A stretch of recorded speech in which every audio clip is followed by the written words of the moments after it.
Welcome to this video from the Consultants Development Institute. If you've already seen any of the videos in this series, then I ask your patience as I repeat some information now that you've already heard. For some viewers, this might be their first video. I'm Priscilla Watson with CDI, and I'm presenting Coaching Conversations for Momentum, Actions, and Learning. A previous CDI course, Primary Methods and Myths in Consulting, touched on the method of coaching in consulting. The purpose of that course was to give you a broad overview of the different primary methods in consulting. This course will go into much more detail about using coaching in your consulting. In this video, we'll describe the very powerful method of having coaching conversations with your client, including how they compare to other types of coaching. We'll explain the nature of the coaching that you should use, along with the best primary goals and working assumptions to use when coaching.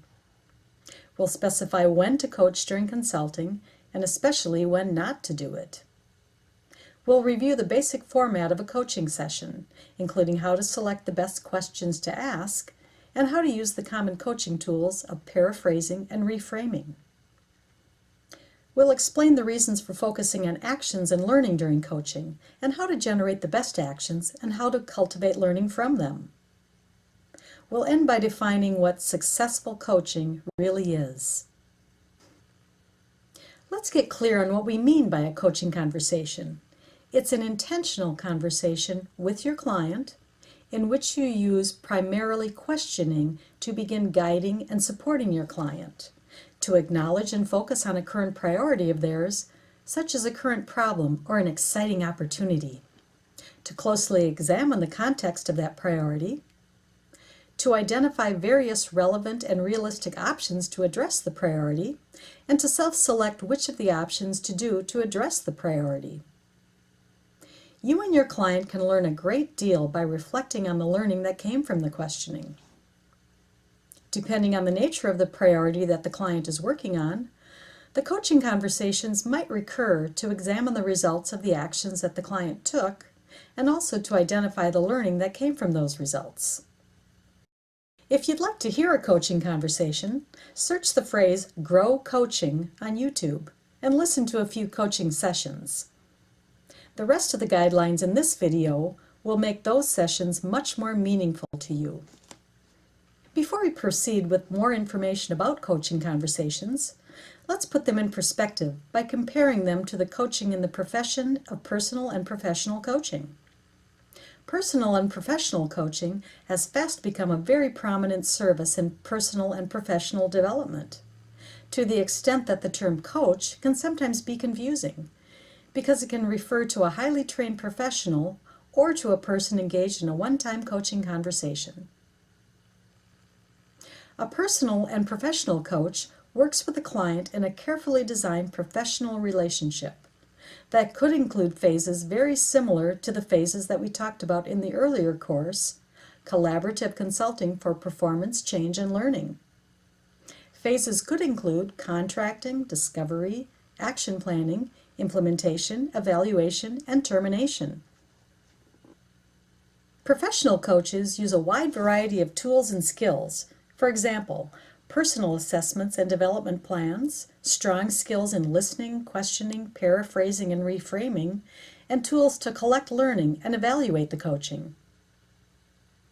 Professional coaching would likely include numerous coaching sessions, where the coach helps the client to clarify the current priority, identify useful actions, self-select which actions to take, and especially to learn by reflecting on the coaching and actions. The results of the tools and sessions can be extremely powerful for guiding and supporting the client's personal and professional development. There are many different coaching schools with different philosophies of coaching. There are also many different perspectives and sometimes strong feelings about what coaching is. In this video, we use the term coach to refer to a person who is using coaching in a conversation with a client in order to help the client. The coach might use the four-step process that we talked about in the previous slide. The conversation might occur only once or more often, but it's usually initiated much more spontaneously than the carefully planned and scheduled sessions used in personal and professional coaching. The focus of this video is on the basic best practices for using coaching as one of several methods during consulting, or in leading people in organizations. This video does not convey all of the knowledge needed to be a highly knowledgeable and skilled professional coach who understands all facets of coaching for all applications of coaching. The earlier course, Methods and Myths in Consulting, suggested when to use coaching as opposed to giving advice and facilitating. As a reminder from that course, here's where you might use coaching with your clients. Where your client seems troubled or nervous during consulting. Coaching helps your client to identify why he's nervous and what he can do to improve the situation. For example, if you notice that the client is not implementing plans as intended, you could use coaching to help your client realize that there's a delay, and then to realize the real cause for the delay. Coaching could help your client to more fully understand the situation and be less nervous about it. Your very respectful attention and support to the client helps them feel less nervous. You could also use coaching to maximize your client's learning during consulting. Projects usually include many different types of activities and relationships. Each of these can be a rich learning lab if you help your client to reflect on those activities and relationships in order to identify new knowledge, skills, and insights. Your coaching with your client can help the client to do that. One of the most difficult aspects of consulting for major change is trying to sustain your client's momentum during the change. Coaching can be very powerful for doing that because it continually focuses on what your client can realistically do for now and what your client can learn at the same time. Because coaching very authentically comes from the client rather than at them, coaching can be very powerful for dealing with your client's resistance because it helps them to be honest about their concerns and what they can do about them. You can use coaching to teach your clients to use the basics of coaching to sustain motivation and momentum among their own employees. For example, if your client's employees are not implementing their plans on schedule, then your client could coach employees to acknowledge and take ownership in that problem in order to solve it and to learn at the same time. In turn, your client could use coaching to delegate to their employees. Good delegation is being clear to your employees about the results that you expect. It lets your employees decide how to achieve those results. Good coaching gives your employees the freedom and the support to select the most relevant and realistic actions to take to achieve the results. In that way, coaching can be used by your clients to sustain momentum because they're using coaching with their own employees to help them to continually identify the most useful actions and to learn from doing them. Be careful to select the best occasions to start a coaching conversation. Here are 4 things you might look for in others to indicate if you could start a coaching conversation with them. First, are you sure that you have a trusting rapport with your client? Coaching can invite your client to share open and honest responses with you, but that won't occur unless your client really trusts you, so you need to have that kind of rapport before coaching. Is your client facing a significant priority, such as a complex and urgent problem, or even an exciting but confusing goal? Those are the kinds of priorities that coaching tends to be best for. Is there no straightforward procedure for addressing your client's priority? If so, then coaching is probably the best option. For example, if your client wants to know how to simply write a job description or wants to know best practices in strategic planning, then the method of advising or training would be better than coaching. Does your client seem to be open to getting help right now? Even if you've had a good rapport with your client, there will be times when your client is too anxious or too busy to really engage with you. On those occasions, it's not likely that your client is in a mood to carefully think about their current situation and to reflect on your thoughtful questions. Before you listen to actual coaching conversations, it will help for you to have some basic framework or image of the flow of a coaching conversation. That can help you to organize what you're hearing. A common coaching model or framework that is often used is the GROW model of coaching. There are numerous other models of coaching, but the GROW model is one of the most straightforward and easy to understand. The model is described very well in John Whitmore's book, Coaching for Performance. GROW is an acronym for the words goals, reality, options, and the client's will to act. The GROW model is so popular that there are other perspectives on it. For example, the letter O could stand for obstacles, and the letter W could stand for the way forward. There are numerous benefits of using questioning during coaching. When a person is asked questions that aim to help him, he feels honored that others are there to help him and believe in him. That usually results in strengthening the relationship between the person who's asking the questions and the one who's answering them. That kind of relationship is very useful in consulting with clients. Another benefit of questions is that they help clients to take ownership in addressing their situation, because the answers to the questions are theirs, not someone else's. Another benefit of questions is that they help clients to make commitments to taking actions, because answers to questions help clients to think about their own situations, not someone else's. The questions help clients to select their own actions to address their own situations. One of the biggest benefits is authenticity. When people are asked questions, they slow down and reflect. Some people even think out loud.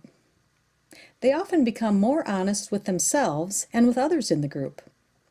Authenticity can self-correct.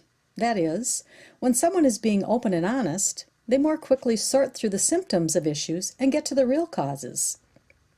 Finally, we should mention that people in some cultures don't like questions. They see questions as being challenging and disrespectful.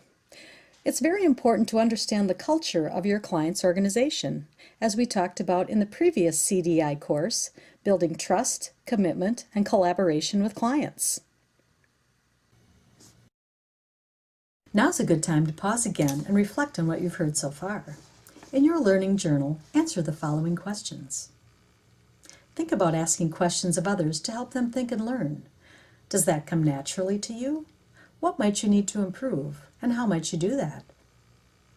What situations in your consulting are most likely to occur where coaching would be the best method to use? How might you initiate coaching in those situations? Pause the video and give this some thought. Perhaps discuss these questions with peers and then write your answers in your journal.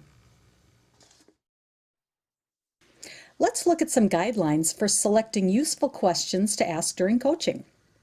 There's a common saying in coaching to focus on the person, not on the problem. Questions that are focused on the person are focused on, for example, her perceptions, assumptions, and conclusions. Those questions really help her to examine her priority and what to do about it. And they help her to learn at the same time.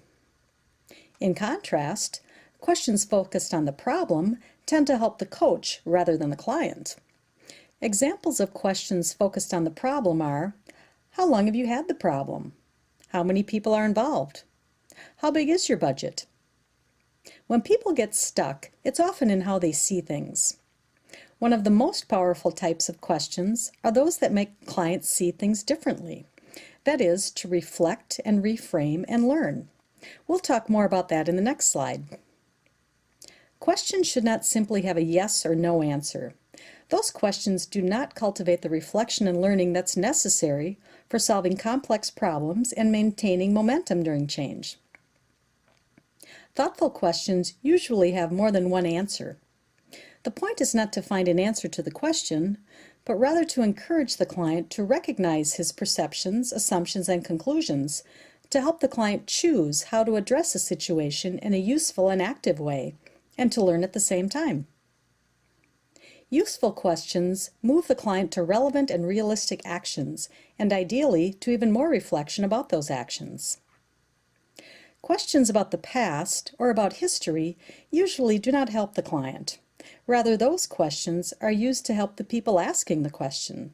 So many coaches stay away from questions about the past. A major advantage of using questions is that the people asking the questions usually don't have to know a lot about the client or about the priority that he or she is working on.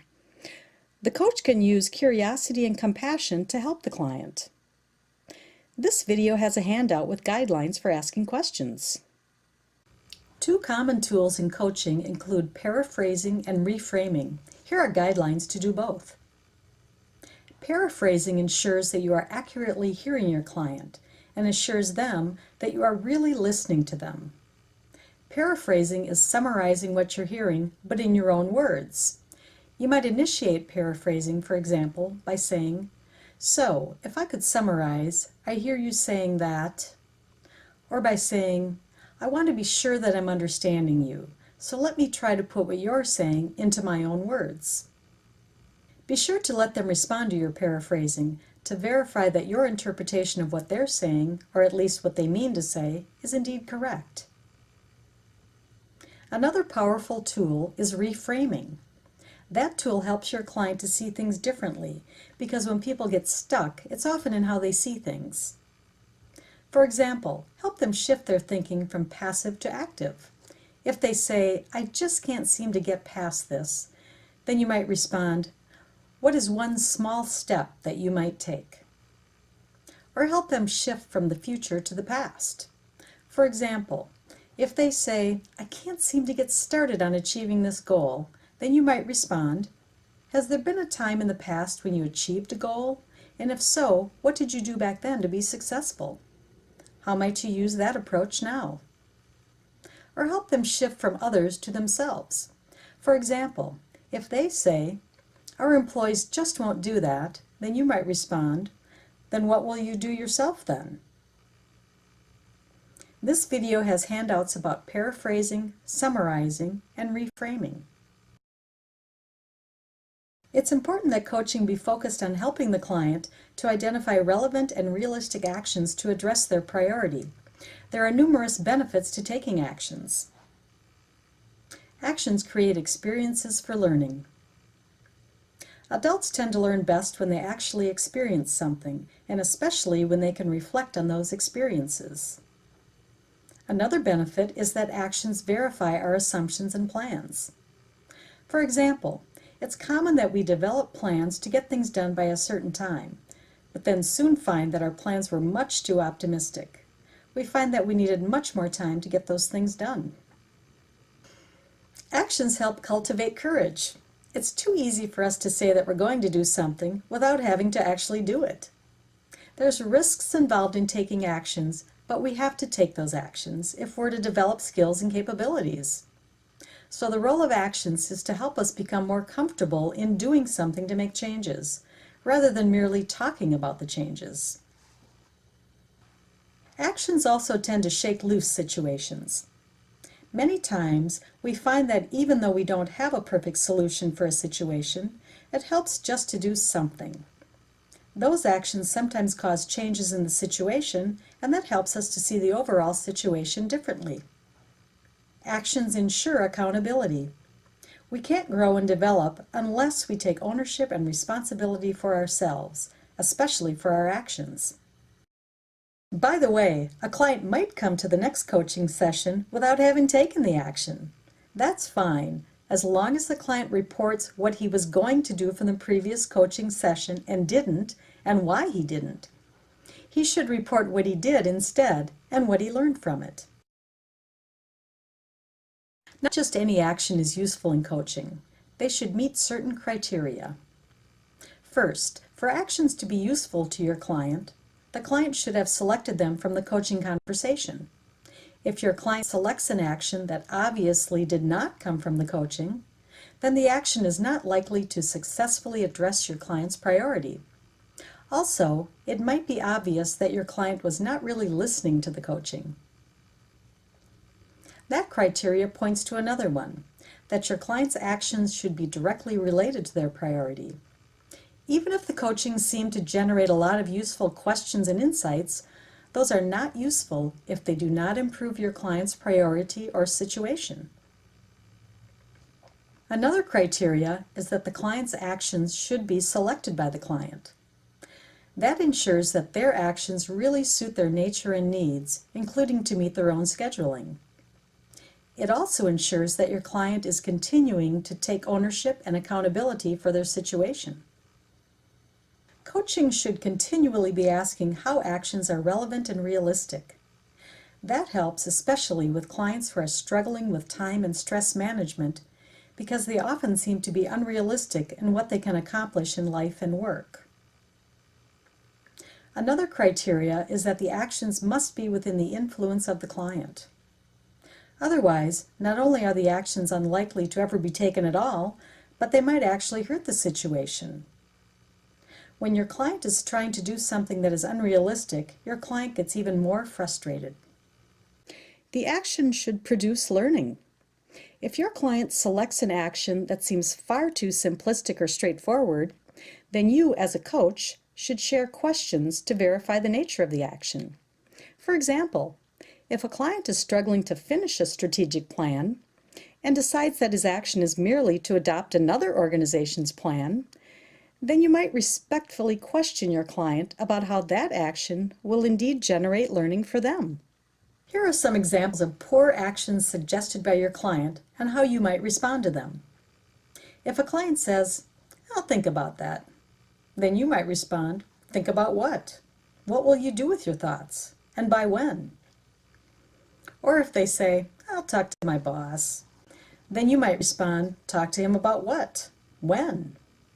If they say, "I'll have to deal with that, I suppose," then you might respond, "Deal with what? By when?" Or if they say, "Those are all good ideas," then you might respond, "Which ones seem realistic for now?" Or if they say, "I think I can solve my problem by doing exactly what Sarah did in her situation," then you might respond, "How do you know that Sarah's situation is exactly like yours?" One of the most useful outcomes from actions is the learning that comes from them. It's very useful to ask clients some questions about their actions, questions to really make them think, to help them learn. Here are some questions that you might pose when coaching your client around the results of their actions.